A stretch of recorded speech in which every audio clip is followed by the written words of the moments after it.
despite the counts against them, the indictments against them, being impeached twice and all of this other stuff, he is the presumptive GOP nominee. And you don't seem to have the issues in your favor, you believe. So because of that, you're going to manipulate the system as best as you possibly can to avoid him possibly running for re-election again. That appears to be their strategy. Stephen A. Smith is back giving terrible political takes. Here's the problem.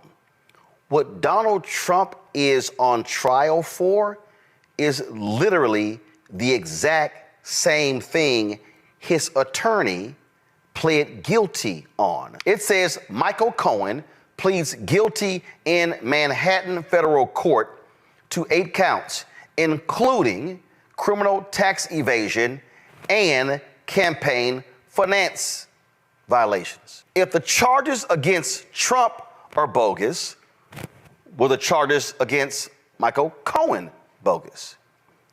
The facts are the facts. Here we have the attorney for Donald Trump who pled guilty to the charges. That wasn't a Democratic setup. No Democrat made Donald Trump illegally pay off a porn star and use his attorney to hide the payoff because he did not want the voters to know about it. Let me remind Stephen A. and Sean Hannity, this happened before the election because Trump did not want the world to know that he paid off a porn star. This is called a fact. Roland Martin, friend of the network, has to explain all of this to him. It's much ado about nothing. To my liberal friends out there, all you're doing is showing that you're scared you can't beat them on the issues and the merits. So short-sighted, so misinformed, beyond embarrassing, honestly. 2020 election. Interfering with the election. Is this trial bogus? Did Donald Trump not call and say, find me those 11,000 votes? Oh, guess what? There have been at least 3 people who've already pled guilty who were indicted with Trump. So if this is a bogus case, why did they plead guilty? One of them was a lawyer. It could be because they realized they were guilty and they agreed to testify against the other defendants, including Trump. You can't call that trial bogus. You can't say it's unfair, the Democrats are going after him. If you break the law, you break the law. This man is not above reproach. Martin, to his credit, continues debunking Smith's words. That I've ever had to articulate out of my mouth from a political perspective. But I got to tell you something. As much as people may have been abhorred by Donald Trump's statement weeks ago, talking about how black folks, he's hearing that black folks find him relatable because what he's going through is similar to what black Americans have gone through. He wasn't lying. He was telling the truth. When you see the law enforcement, the court system, and everything else being exercised against him, it is something that black folks throughout this nation can relate to with some of our historic, iconic figures. That was also a rough moment. I would have loved to know specifically what historic, iconic figures, because I know Dr. King went to jail. I know Dr. Jim Lawson went to jail. I know that they went to jail, but they did not hold classified documents. They did not pay off porn stars. They did not try to overturn an election. They did not overstate the value of their properties to apply for business loans. So therefore, there literally is no comparison. Exactly. From Martin. Exactly. When you're suffering like that, because we know we have. Stop. And that's what he articulated. When you're suffering. Go to my iPad. This story is from June, this is from 2016. Hundreds claim Donald Trump doesn't pay his bills in full. Dozens of lawsuits allege the businessman didn't pay what he owed. And you go through right here. The small businessman won a bid for a $100,000 grand piano to install in Trump's Taj Mahal. Guess what? Trump refused to pay him, only paid $30,000. Show me a black man who could do that. 200 liens since the 1980s were filed by contractors and workers who said they were stiff. Show me a black woman who could do that. 253 subcontractors on a single project were not paid in full or on time. Show me a black woman who could get away with that. 24 Fair Labor Act violations by Trump Plaza Casino and Trump Mortgage for failure to pay minimum wage or overtime. Show me a black person who could do that. At this point, Martin is just schooling Stephen A.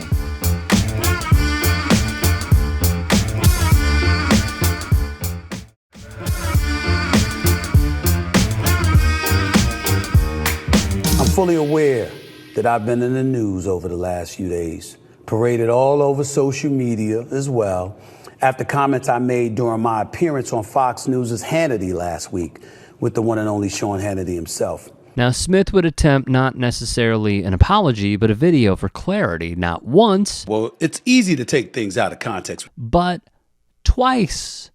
And he was scolded by many. There's no way that any logical, sane black person can identify, relate to Donald J. Trump, the twice impeached, 91-time felony count charged ex-president who lost the popular vote, 6 times bankrupt, lost 3 civil cases, defamation, found liable civilly of sexual assault, and for fraud on the Trump organization. That's just an abbreviated list. Reese Colbert and Erica Savage would rip him. And I don't like black people being attached to somebody who has this laundry list because it perpetuates the idea of black criminality, which is dangerous to our existence, which is why people feel empowered to shoot us 5 seconds into a traffic stop because we're criminals. Rachel Lindsay and Van Lathan at Higher Learning had a really thoughtful convo on the subject. In terms of Stephen A. Smith, I do feel like how incredulous he was in the response to the criticism was a little bit annoying. I agree. So when people come back and they take you to task for it, or they speak at cross purposes to it, I don't understand the chastising that came from him on the other side of it. Yeah. I think that it was more about being right than it was about, because he constantly says, I don't care, right? That's the part that I find interesting. I don't care. I don't care about this. I don't give a damn what people have to say. But then you go on your podcast and you're constantly trying to prove how you aren't the things people are accusing you of without specifically addressing the statement that was at issue. It's not even just how he presented black people to this Fox News audience, which, to your point, Sean Hannity wouldn't have him on. They talk about being friends. That's how he introduces him. Stephen A. Smith doesn't like to say he's my friend. And Stephen A. is like, well, I am your friend. I would imagine Sean Hannity knows how Stephen A. was going to answer that question before he even brought him on. Stephen A. Smith has to know that as well. Author Jeff Pearlman expressed his frustrations with Stephen A. as well. So I did an earlier video about Stephen A. Smith. Then I took it down because I didn't feel like that I conveyed it correctly. And really what I want to say is, why do you have to have an opinion about everything? Like, why are you, Stephen A. Smith, successful by all measures? Why are you going on Fox News? Why are you going on Hannity? And why are you comparing Trump's legal situation to that of the plight of black Americans? It's insane. Like, it doesn't even make sense. And if you did some research into Trump, and I wrote the book about the USFL, I know a lot about Donald Trump and his history. There is no comparison to be made. Black people are on over and over and over again. And here's this guy, Donald Trump, and I'm just being honest here. When the Central Park Five were exonerated, he continued to call for their death penalty and refused to accept it. I mean, he's a bad guy. When he had Queens housing, he limited the amount of available units for blacks. Not a good guy. So stop talking like you know, because you actually don't know in this subject. The NAACP would also weigh in. Relatable? Show of hands, anyone in your black family have 88 felony charges pending, filed for bankruptcy 6 times, made an attempt to overthrow a presidential election and our democracy, and still have the ability to fall asleep in court and dream of being POTUS? Lastly, great memory here from one Twitter user who wrote, when Trayvon Martin was murdered, Stephen A. Smith implied that maybe young black kids shouldn't wear hoodies. When Dana White hit his wife on camera, Stephen A. Smith basically apologized for having to cover it. And people are shocked he's on Hannity? Good question. If there are any stories we missed, if there are any that you, the viewer, would like to submit, get at me and follow me on Twitter, Instagram, TikTok. DMs are open. Support the channel. All of our content is free. It's the least you could do. Become a paid channel member and or go to tyt.com/join to support the network as a whole.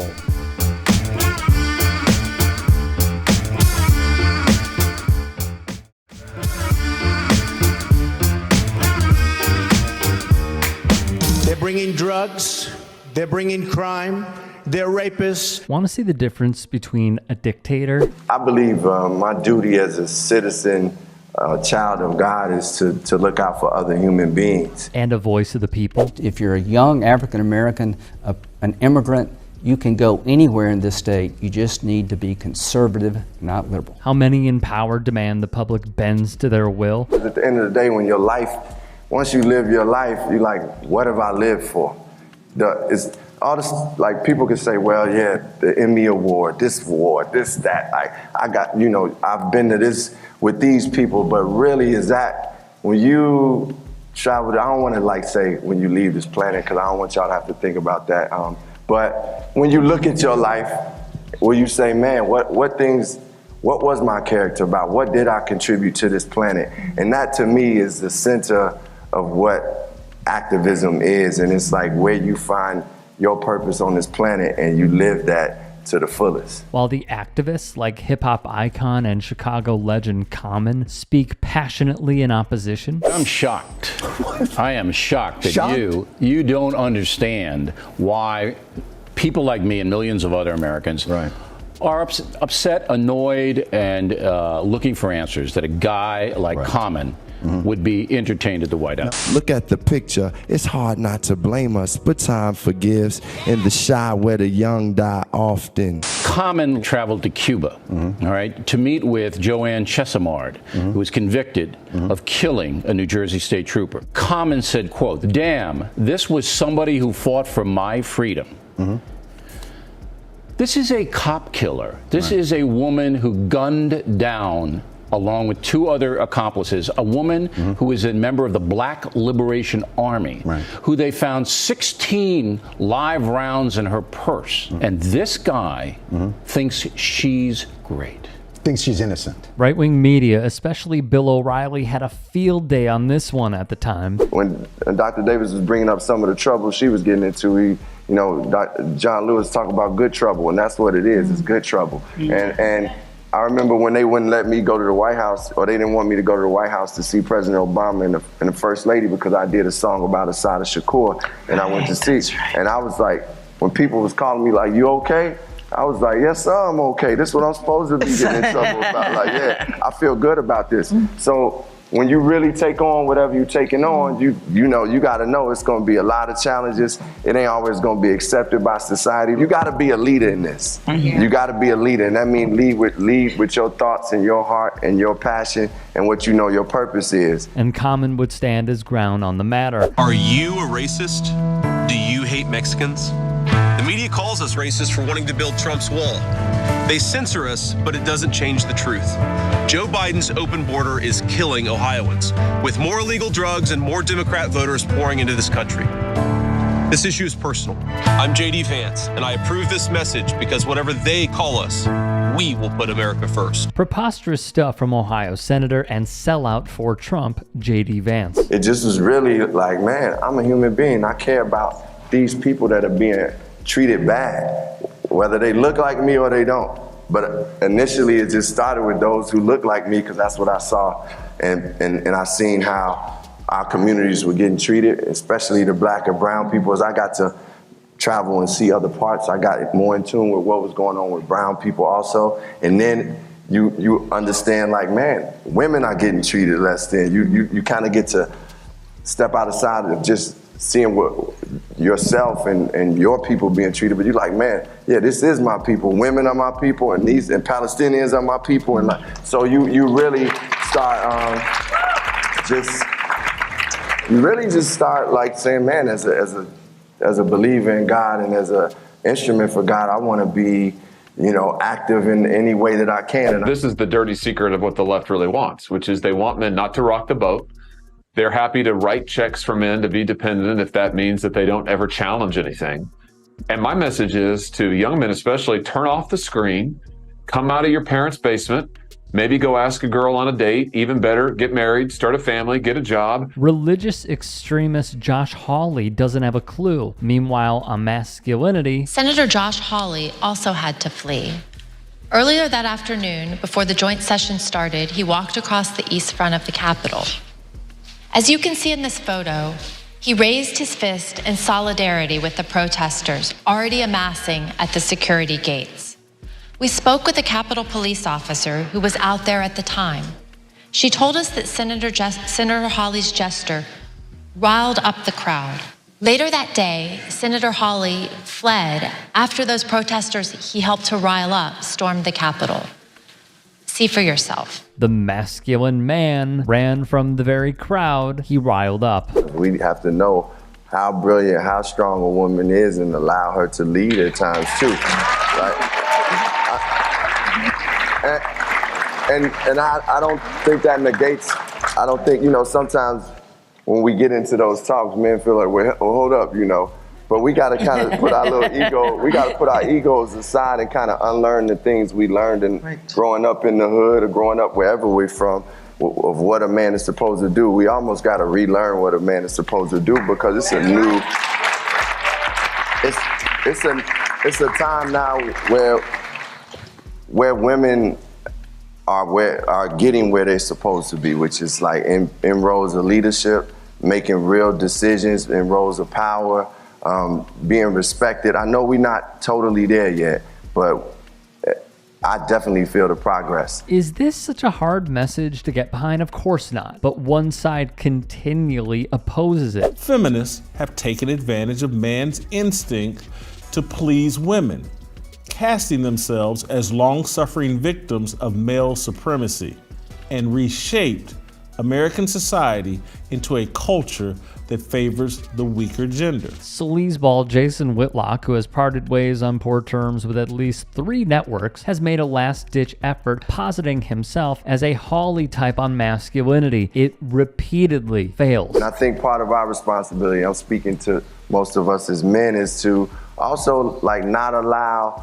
some of the culture that we were a part of before. Because sometimes we'll have these talks, but then we'll go, back in the back room and be saying, saying or acting like how we used to act.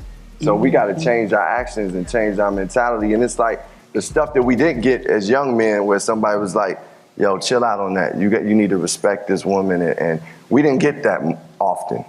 So now as grown men, we got to step up and be men and say no.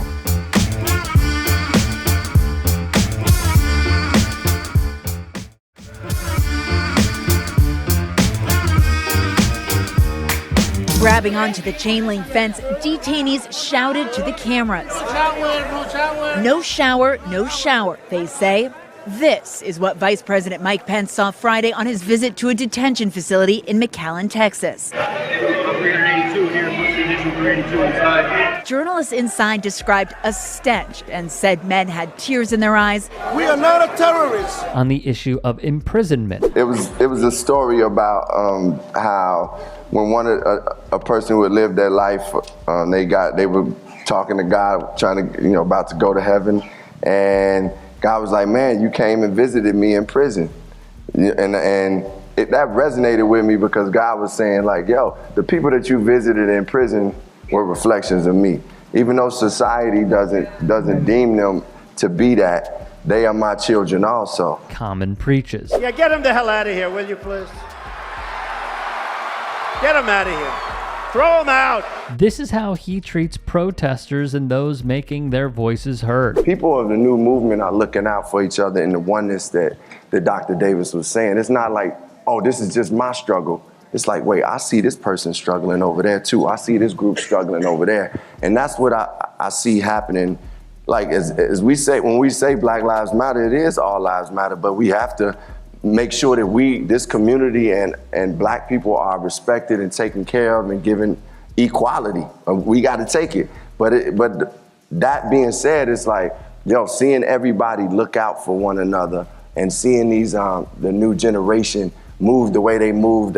It's just people, they standing up for transgender rights. They standing up for people of Islam. And it's like, man, it feels good, because when I saw, Jewish brothers praying with Muslim brothers, I was like, man, that's how we got to move things forward, like brothers and sisters. Like when we stand up in that way. So my faith in what Black Lives Matter and this generation has done is high. I believe we're taking it to the next level. Everywhere a boy turns, he's met by forces wishing to domesticate and feminize him. If we don't get into what Dr. Davis said, like what is the issue in society before individuals go, there's so many pains that just keep getting pushed upon us.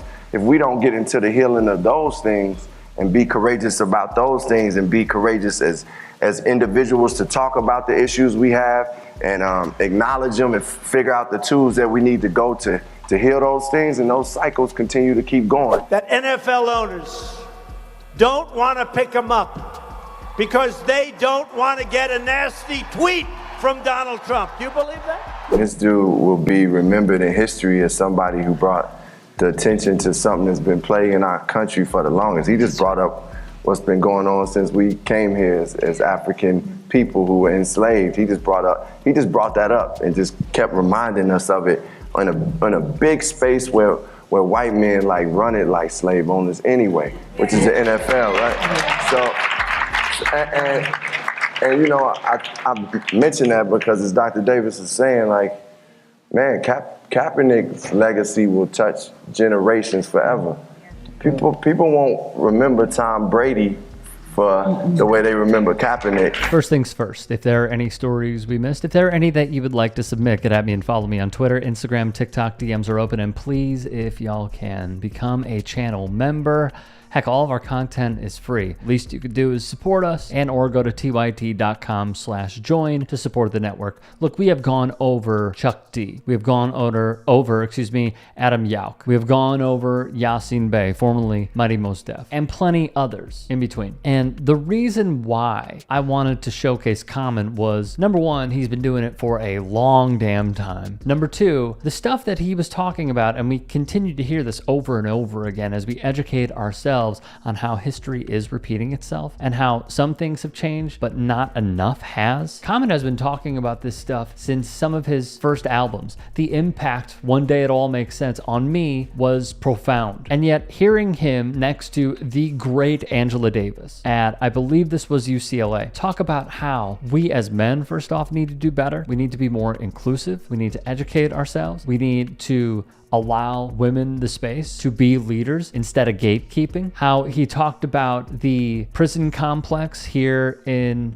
the United States. Meanwhile, if y'all want to go look up, there are prisons being built that are costing billions of dollars in order to, and Jamil Hill, who was moderating, brought it up, but keep on the inverse of a prestigious history of the United States, which goes all the way back to Jim Crow and slavery, but Ava DuVernay's The 13th, which showcases the 13th Amendment and how it has been so troublesome for so many people in this country. The issues that he's discussing are sadly not changing. There is progress amongst people in changing their mindset towards things, but until we put the correct people in place to actually represent us and not mega billionaires in the top 1% who are going to do their dirty work to pass legislation, it's sadly just not going to change.